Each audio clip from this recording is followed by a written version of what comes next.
Hi, this is Heather K. Margolis with Channel Maven, and welcome to this episode of CMCtv. Today, I am joined by my good friend, Tamara Prazak, Director of Channel Strategy and Marketing at Cyxtera. Yes, I'm so excited to be here. Thank you. I'm so excited to have you. So we were just talking, one of the things Channel Maven does a lot is help with communications to partners.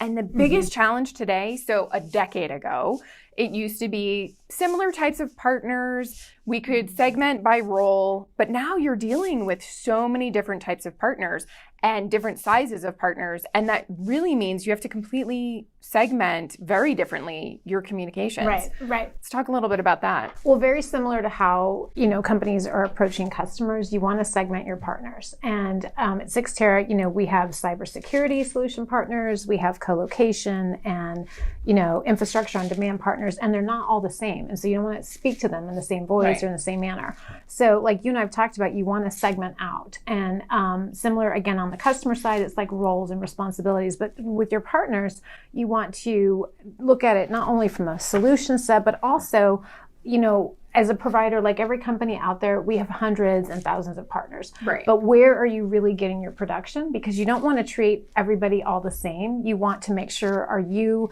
feeding and nurturing your highest producing partners, and then also developing other partners to come up to that, up to that category. Right. It's important to know. So if we're looking at a triangle, that's not the tiers, that's actually how productive those partners are. That second tier down, the top 15 to 20% of those partners are growth partners and might end up one day being either at least larger than they are, or they're your cash cow eventually. Yeah, and you want to either move them up or down. Like on that growth, are you feeding them to come up to the next level?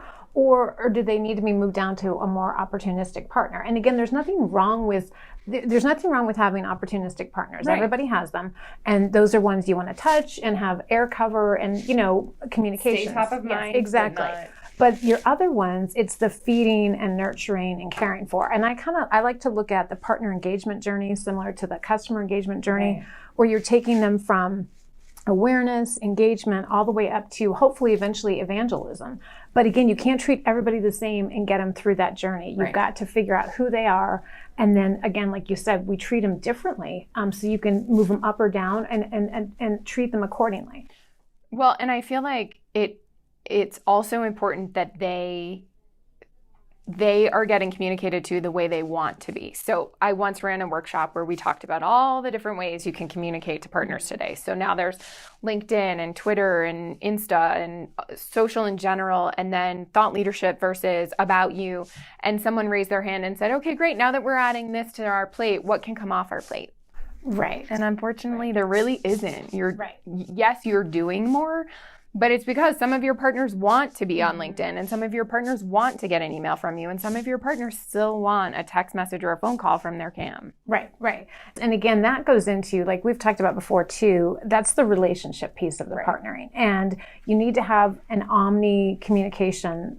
It needs to be a continuum of options. And then again, on those higher tier and on those growth that you're trying to move up to your higher producing, it is, what's the best, is it a text for them? Is it, you're going to, again, the feeding and caring of them is going to be different than the others. And it goes back to like you and I have talked about. So that's the relationship piece. And again, going back, it's the 3 R's that are going to make you successful with your partners.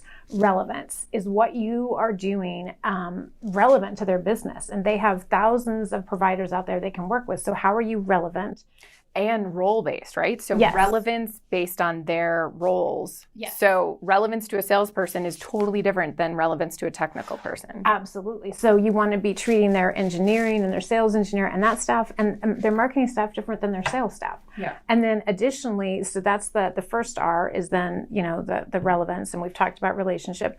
And then revenue. Are you communicating how you can help them increase their bottom line, either create a new revenue stream, or it's relevance, but also relevance it translates into revenue for their bottom line. And are you effectively communicating that? And again, you're going to communicate to somebody in finance in their group or somebody in sales differently than you're going to communicate to the engineering staff. And making sure they're all getting touched in different ways.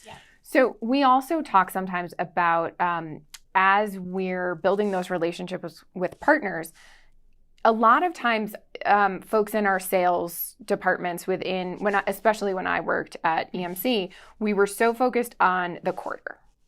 And to me, that's very short term.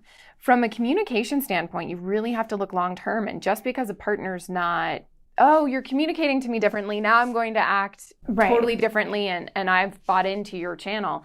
You really need to, this is a long-term engagement. It's a long pull. Right.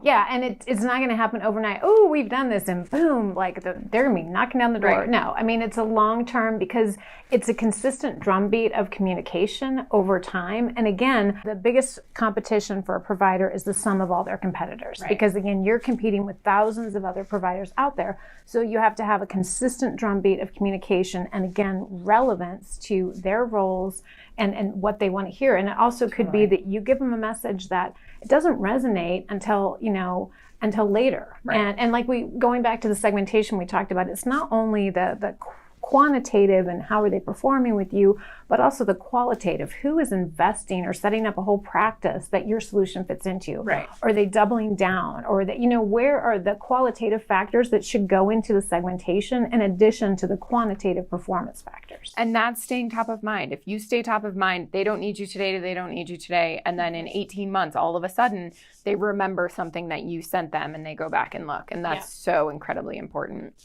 Well, thank you so much for coming up to Boulder and hanging out with us for a little bit. We'd love to get you back here again. We'll keep this conversation going. Thanks for having me.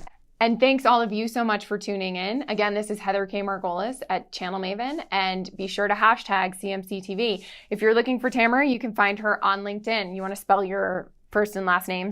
Yes, Tamara, Tamara, and Prazak, Prazak. Thank you so much, and thanks to all of you.